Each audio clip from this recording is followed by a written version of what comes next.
So hi guys, welcome back to my to videos. तो इस video में दोस्तों डिस्कस करने वाले हैं यहाँ पर कुछ इंपॉर्टेंट कंपनीज को और उनसे रिलेटेड कुछ इंपॉर्टेंट अपडेट्स हैं जिसकी बात करेंगे इस वीडियो में। तो चलिए दोस्तों वीडियो की शुरुआत करते हैं। सबसे पहली कंपनी को डिस्कस करते हैं। पहली कंपनी का नाम है TCS यानी कि टाटा कंसल्टेंसी सर्विसेज। बट इसको डिस्कस करने से पहले दोस्तों, अगर आपने अभी तक चैनल को सब्सक्राइब नहीं किया है तो चैनल को सब्सक्राइब करके बेल आइकन को प्रेस कर लो और टेलीग्राम चैनल को भी ज्वाइन कर लो, जिसका लिंक आपको डिस्क्रिप्शन में देखने को मिल जाएगा। और दोस्तों एक डिस्क्लेमर भी रहेगा, जितनी भी कंपनी से रिलेटेड न्यूज़ एंड अपडेट्स हम लोग कवर करेंगे वो सारी न्यूज़ एंड अपडेट्स सिर्फ और सिर्फ एजुकेशन पर्पस के लिए, सीखने के लिए है। इसको किसी भी तरह का इन्वेस्टमेंट एडवाइस मत समझना, आप खुद से रिसर्च और एनालिसिस भी कर सकते हैं। तो चलिए अब वीडियो की शुरुआत करते हैं। सबसे पहले बात करते हैं TCS से रिलेटेड कुछ इंपॉर्टेंट न्यूज़ एंड अपडेट्स के बारे में। सो दोस्तों, अगर आज के दिन की बात करें तो TCS काफ़ी ज़बरदस्त आपको फोकस में देखने को मिल रही थी। अब फोकस में रहने का सबसे बड़ा रीज़न क्या है कि TCS के आज के दिन रिजल्ट हमें देखने को मिलने वाले हैं। कौन सा रिजल्ट भाई? Q1 result. अब देखा जाए तो TCS के रिजल्ट हमें सबसे पहले देखने को मिलते हैं। ऐसा नहीं कि सिर्फ TCS के रिजल्ट ही होते हैं, इसके साथ और भी कंपनीज के रिजल्ट होते हैं, बट मेनली TCS के कंपैरिजन में वो सारी कंपनी काफ़ी छोटी होती है। तो इस वजह से जब Q1 के रिजल्ट की बात हो रही है तो TCS का नाम ही सबसे ज़्यादा सुनने को मिलेगा, क्योंकि इसके नंबर आते हैं फिर बाकी कंपनीज के नंबर आपको देखने को मिलते हैं। बट अक्सर क्या होता है कि जिस दिन रिजल्ट आना है Q1 का पहला दिन, उस दिन सिर्फ TCS का ही नाम आपको सुनने को मिलता है, क्योंकि सबसे बड़ी कंपनी यही होती है। बट आज के दिन ऐसा नहीं है। आज के दिन TCS तो फोकस में रही है, बट उसके साथ आपको टाटा एल्क्सी, इरेडा जैसी कंपनीज भी फोकस में रहती हुई देखने को मिली है, क्योंकि इसके भी Q1 के अर्निंग्स आज के दिन हमें देखने को मिलने वाले हैं। तो जब तक ये वीडियो रिकॉर्ड हो रहा है तब तक तो कंपनी के अर्निंग्स आए नहीं हैं। जैसे ही अर्निंग्स आएंगे उसका नोटिफिकेशन आपको चला जाएगा विदिन 5 मिनट्स, ठीक है।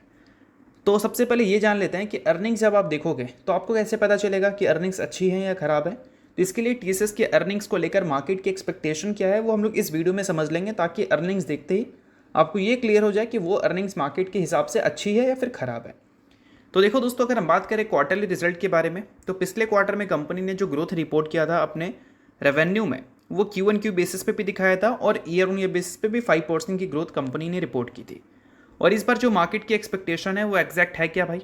तो देखो, इस बार मार्केट उम्मीद कर रही है 64,627 करोड़ के कंपनी के रेवेन्यू हमें दिख सकते हैं।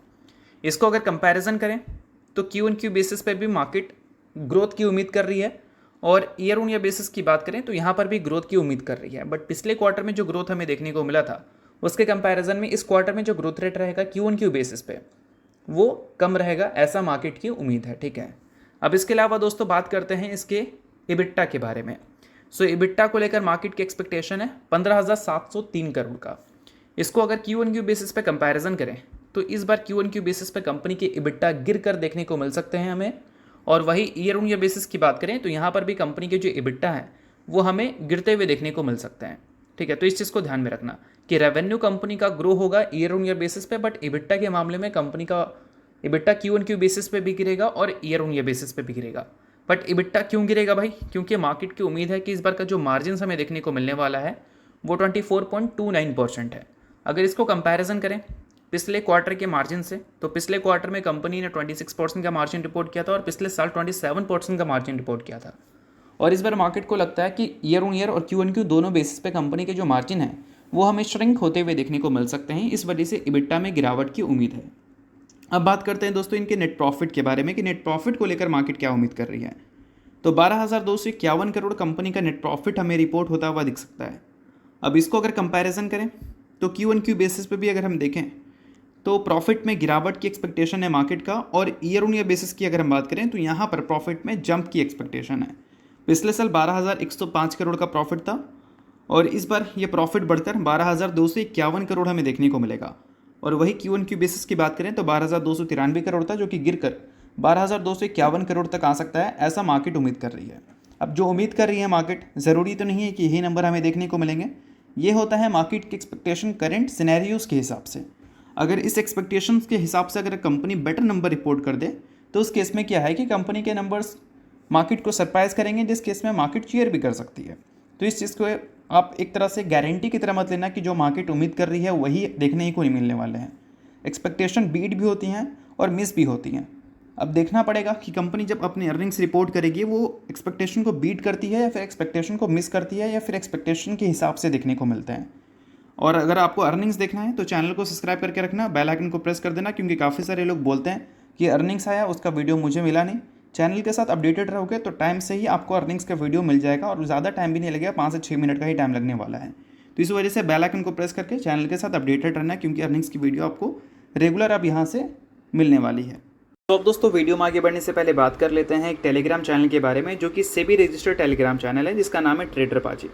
इनका रजिस्ट्रेशन नंबर आप यहाँ पर नोट कर सकते हैं। 8 साल से भी ज़्यादा का एक्सपीरियंस है इनको ऑप्शन एंड स्विंग ट्रेडिंग में, और 3000 से भी ज़्यादा लोगों को ये ट्रेन कर चुके हैं, जो कि ऑप्शन एंड स्विंग ट्रेडिंग में ही है। तो इनके टेलीग्राम चैनल का लिंक आपको डिस्क्रिप्शन में देखने को मिलेगा, जिसको चाहो तो आप ज्वाइन कर सकते हो। अब ज्वाइन करने का सबसे बड़ा बेनिफिट क्या है? तो सबसे बड़ा बेनिफिट ये है कि सेबी रजिस्टर्ड टेलीग्राम चैनल है। तो सेबी रजिस्टर्ड रिसर्च एनालिस्ट के द्वारा जितने भी रिसर्च होते हैं कंपनी से रिलेटेड, वो आपको यहाँ पर बिल्कुल फ्री ऑफ कॉस्ट देखने को मिलते हैं।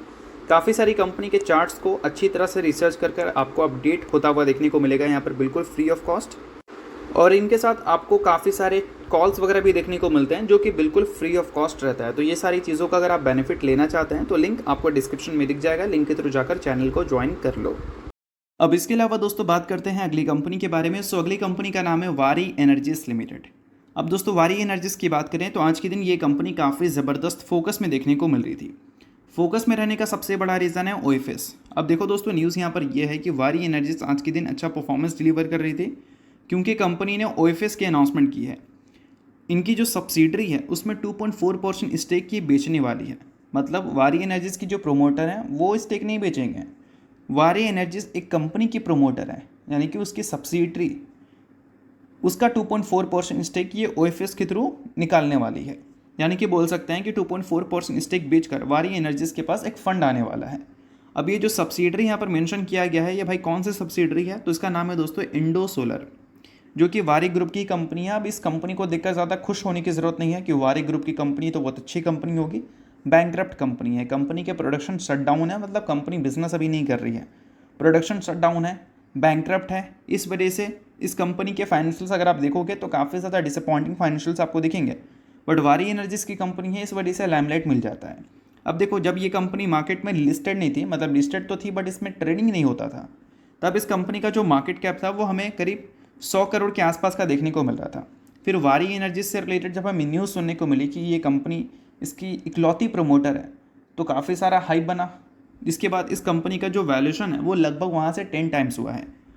यानी कि जब कंपनी ट्रेड नहीं करती थी तो उस टाइम इस कंपनी का जो मार्केट कैप था वो 100 करोड़ था, और अभी के टाइम पे देखोगे तो मार्केट कैप 1000 करोड़ हो चुका है, सिर्फ और सिर्फ हाइप की वजह से।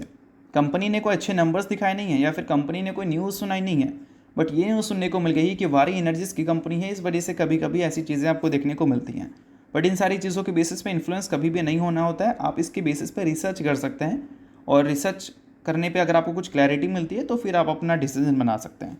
तो इस चीज़ को कभी भी ऐसे इन्फ्लुएंस होकर मत समझना, ठीक है। अब देखो दोस्तों, वारी एनर्जीज की बात करें तो इसके बैलेंस शीट में एक चीज़ आपको देखने को मिलेगा कि हर साल कंपनी के जो रिजर्व हैं उसमें काफ़ी ज़बरदस्त आपको जंप देखने को मिलती है। सिर्फ रिजर्व ही नहीं, अगर कंपनी के फिक्स एसेट्स के नंबर को देखोगे तो उसमें भी ज़बरदस्त आपको जंप देखने को मिलेगी। 2024 में कंपनी का फिक्स एसेट्स 1450 करोड़ का था, 25 में सीधा 4000 करोड़ के ऊपर गया। और रिजर्व की बात करें तो 3825 करोड़ का रिजर्व था, जो कि 25 में 9192 करोड़ तक गया। बट 2025 के फाइनेंशियल ईयर में कंपनी के जो डेट हैं वो भी हमें बढ़ते हुए देखने को मिले हैं। अभी के टाइम पे करीब 1200 करोड़ के आसपास का डेट कंपनी के ऊपर है। अब नोट करने वाली बात यहाँ पर यह है कि इंडो सोलर का अगर ये 2.4% स्टेक बेच रही है, तो पहले अगर ये बेचती तो इसके पास कितना आता? करीब 2.5 करोड़ के आसपास, आप ऐसा बोल सकते हैं। बट अभी के टाइम पे लगभग 24 करोड़ के आसपास आएगा। तो ये सारी चीज़ों के बेसिस पर वारी एनर्जीज क्या करेगी वो तो वारी एनर्जीज को ही पता है, बट न्यूज़ थी इस वजह से इस चीज़ को हमने डिस्कस कर लिया। अब इसके अलावा दोस्तों बात करते हैं अगली कंपनी के बारे में, जिसका नाम है CDSL, यानी कि central depository services India limited. अब दोस्तों CDSL को डिस्कस करने से पहले अगर आपको वीडियो अच्छा लग रहा है तो वीडियो को लाइक कर दो, चैनल को सब्सक्राइब करके बेल आइकन को प्रेस कर देना, ताकि आने वाले वीडियोज़ का भी नोटिफिकेशन आपको मिल सके। और टेलीग्राम चैनल को ज्वाइन नहीं किया, लिंक आपको डिस्क्रिप्शन में दिख रहा होगा, लिंक के थ्रू जाकर चैनल को ज्वाइन कर लो।